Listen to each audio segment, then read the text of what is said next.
Hi, everybody. It's Marianne Bailey with the Hip Senior Books. Today, we are so excited to have on Zoom here with us Erin Gaylean, right? That's right. You got it. And Erin is the author of Badass Advocate, Becoming the Champion Your Seriously Ill Loved Ones Deserve. Erin, welcome to the podcast. Thank you so much. I am really excited to hear your take on why you wrote this book. Let's start out with that. Let's start out what this book's about and why you wrote it. Okay. So back in 2017, my sister Megan, who was my best friend growing up, was diagnosed with non-Hodgkin's lymphoma. This was the same cancer that my father passed away from in 1997. So of course my family was devastated to hear this news. The good news was she had a different type of non-Hodgkin's lymphoma than my father, and hers was, I guess, what you could call the good kind. It was curable with some chemotherapy. The bad news was that she also found a day later that the cancer caused an autoimmune disease, and the autoimmune disease caused a very rare and aggressive lung disease. And that's actually what brought her to the hospital, because she was having a hard time breathing. So the doctors had done some more testing and realized, there's something else going on here. And over a 13-month period, my sister's body just deteriorated. She did go through chemotherapy, she beat the cancer, but the lung disease just took its toll, and it was something she just could not beat. It's just I'm so sorry you had to go through that. Yeah, thank you. So it was a rough journey. During that time, I lived in Texas and my sister lived in South Carolina, and I would fly back and forth to help her, support her family, my mom, and my brother lived down the street, and I would advocate for my sister. I've been in the pharmaceutical industry for over 20 years, so I realized during that time, I had a lot of knowledge and experience that was coming in good use, right? How to ask questions to physicians, how to have these conversations. I'm used to speaking to doctors all the time. And clearly that wasn't in my career plans, but my career ended up helping my personal life. And so after my sister passed away, that's when I decided to write Badass Advocate. Not because I thought I was a badass, but because I feel like I have the tools and the knowledge to help other people be a badass advocate for their loved one. But you know what? You were a badass advocate for your sister. This, toot your own horn there, because even if you weren't in your sister's eyes, you were a badass advocate, period. So I think that, yeah. Anyway. My sister would have said it because she was a kind soul. And I know she told family members that she loved everything that I did for her. And she wrote me cards too. And she was just that kind of person. So, yeah. So what is the main purpose? What are you hoping that when someone reads Badass Advocate, what do you hope that they get out of this? Yeah, that's a great question. So let's talk about what's in the book, because that's what they're going to get out of it. I certainly do share my story. I know I just shared it, but I go a little bit more in depth.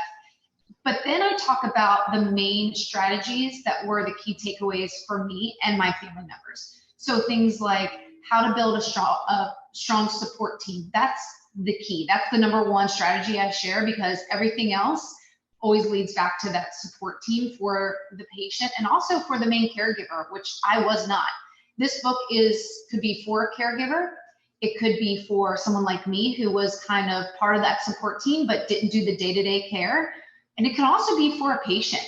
So sometimes you're your best advocate, especially if you are healthy enough to be your own voice. So really, it could help a variety of people.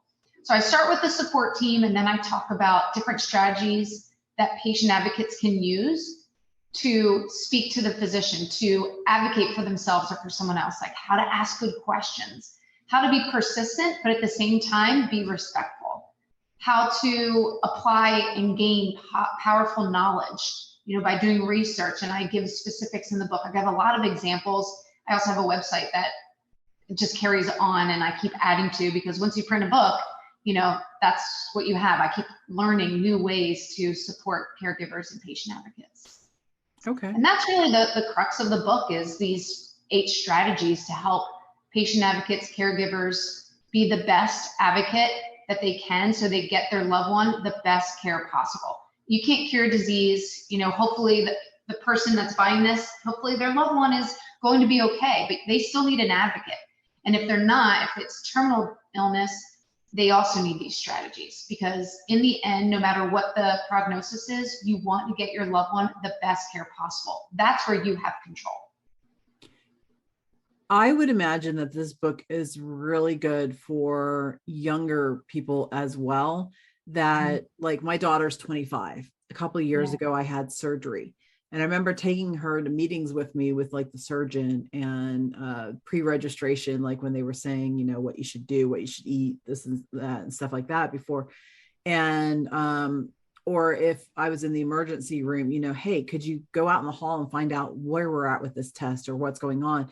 And a lot of times, she was much younger then, but she was like somewhat timid to go out and ask these questions. But if they've read this book, they're empowered more to say, hey, I know what kind of questions to ask and maybe not feel so timid about doing so. Yes, absolutely. And I think the key thing that you hit on there is, yes, the age, but even more so, it's when it's your first time advocating for someone, whether you're 25 or you're 45 or you're 65. If you've never really been in this scenario before, you're kind of lost and overwhelmed. Why not learn from someone who's been there before? And I can kind of lead the way for you, rather than taking 20 years like it took my family to figure out all these things and over my career. Instead, you can get it all in one book. So that's kind of the idea. Fast forward, take the cheat sheet, make it easy on yourself. I love that so much. And I love that for everybody that will come across your book and see the need to read it, because everybody really should, because you never know when that time is going to be for you to step up and to be somebody's advocate. It might not be a relative. It might be a neighbor or a friend that just doesn't have anybody else and asks, hey, could you help me? Absolutely. And there are tips in the book for people that aren't part of that core support team either.